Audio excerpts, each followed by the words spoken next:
Like other presenters, I don't talk about the scientific data, but I want to talk about access to ethical data of clinical trials.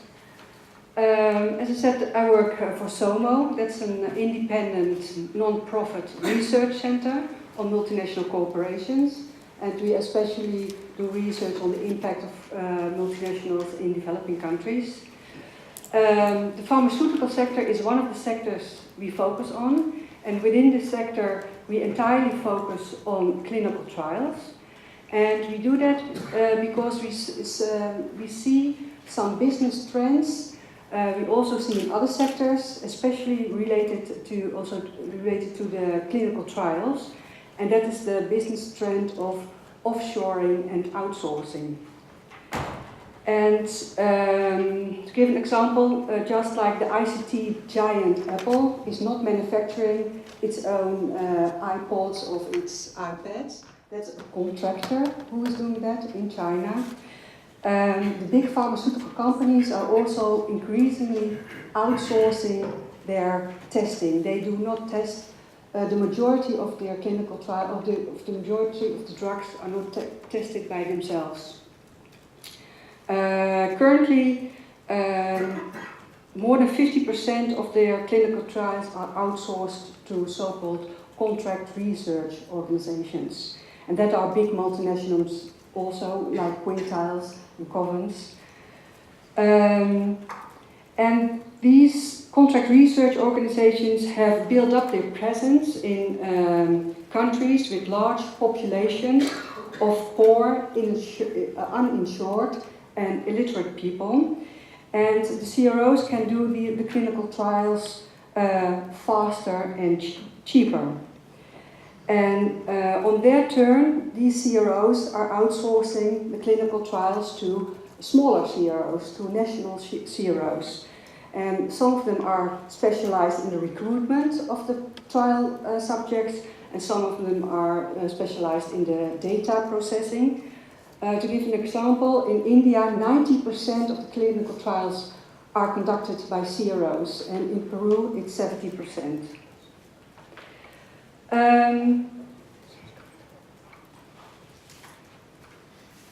What we are worried about, and if I say we work closely with the WEMOS Foundation, and what we are worried about is that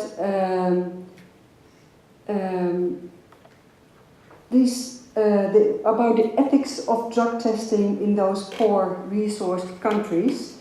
In these countries you have to deal with ethics committees that are not functioning well. Like in India, there are only 5 ethics committees that have an accreditation for that. Informed consent, allowed a lot of issues with informed consent, and you have to deal with other reasons why people decide to participate in clinical trials. People often do not have access to healthcare otherwise, and after the trial is finished, they are left without treatment, and it's also that people participate in trials for the money. But luckily we have good international ethical standards, like the Declaration of Helsinki and the SOMO's guidelines. And these international guidelines are really important because there is a tendency, the authorities say, that ethics is a natural, a cultural, national thing, and that countries must decide for themselves what is ethical. And it is actually exactly the same what governments and companies say in those low-cost countries where our electronics and our garments cheaply are made. Those governments say, well, our people want to work 12 hours per day, 7 days per week, and our people are used to a harsh military management style. But the truth is of course, they have no choice. They can't make a living otherwise.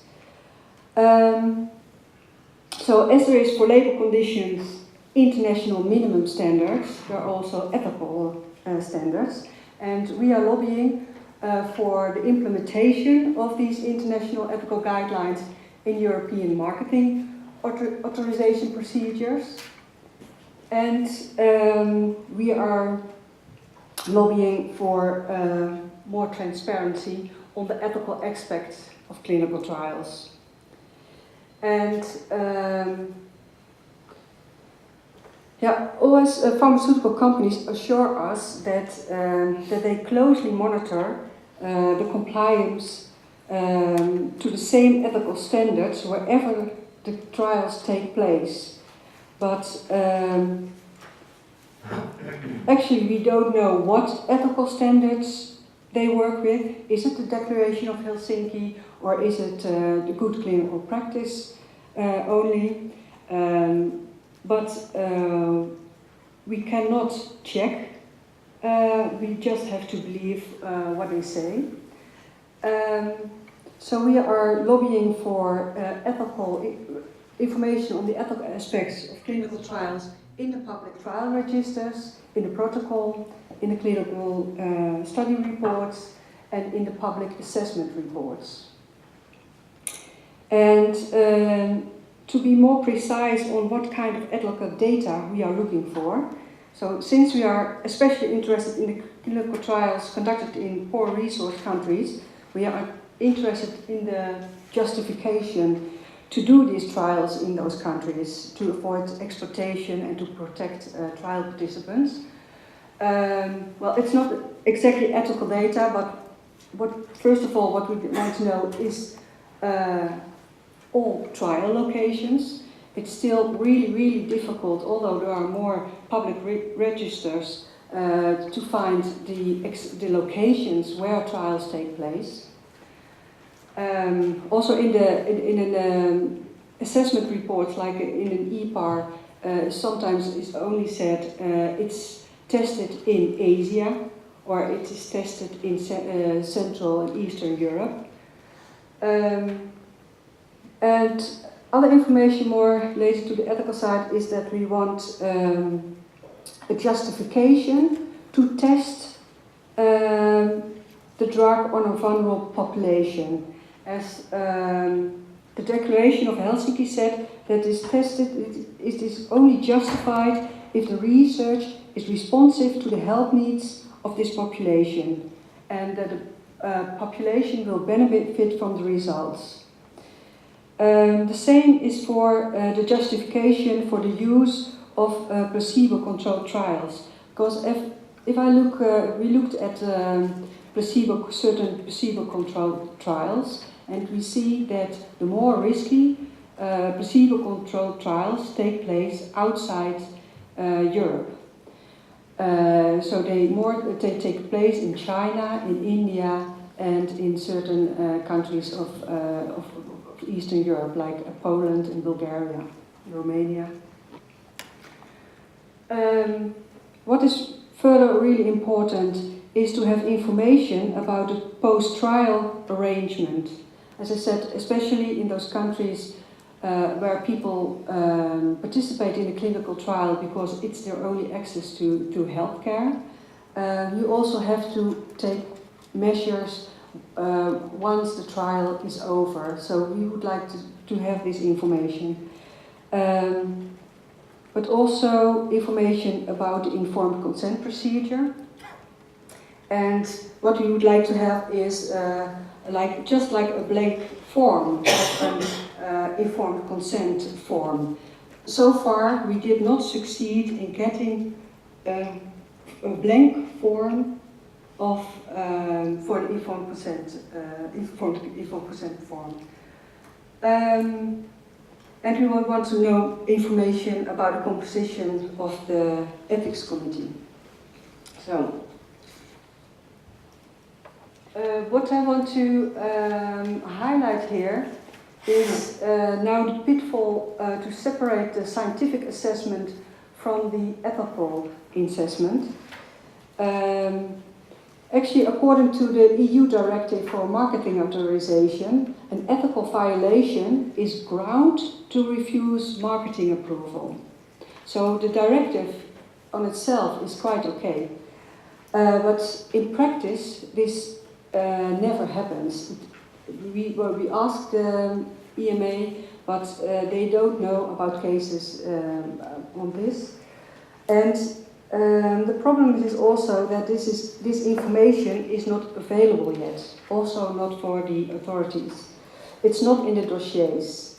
I must say that there is now the EMA has taken first steps to formulate new procedures, and we are quite positive actually about the reflection paper on the ethical aspects of trials in third countries, because many of the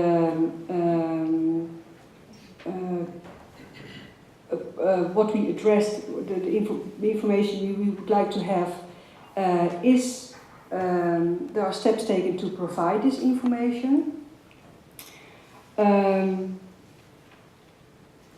But on the other hand, there's now the new proposal for the clinical trial regulation, and there you see that unfortunately the ethical assessment is separated from the scientific assessment, and again it is said that the ethical assessment is a cultural national thing that's up to the countries, to the individual member states where trials take place. For the scientific assessment there will be a one portal system, and there will be less requirements for the ethics committees in case of actually it's not required to have an assessment or an approval for a clinical trial by an ethics committee. It's more open who is going to authorize the clinical trials. So, but it's still a proposal. So but we are worried to make this separation between the scientific and ethical assessment. Also because I support the proposition that actually unethical conducted trials are scientifically unreliable. And to give an example for that, if participants are in the trial for the wrong reasons, it makes it less reliable, because we have seen examples where trial subjects are participating for the money, and they were participating in two trials at the same time. So you can imagine that has a huge impact on the scientific value. We also see that people don't know they are participating in a trial, and once they have the serious adverse events, they just stop with the trial, or they don't know they are in a trial. Well, so never these events, serious adverse events, are registered. And also simple, if ethics committees do not function, how can you trust their scientific assessment? And if a principal investigator is willing to cheat with informed consent forms, maybe he's also willing to cheat with scientific data. So that's what I want to share here. Thanks.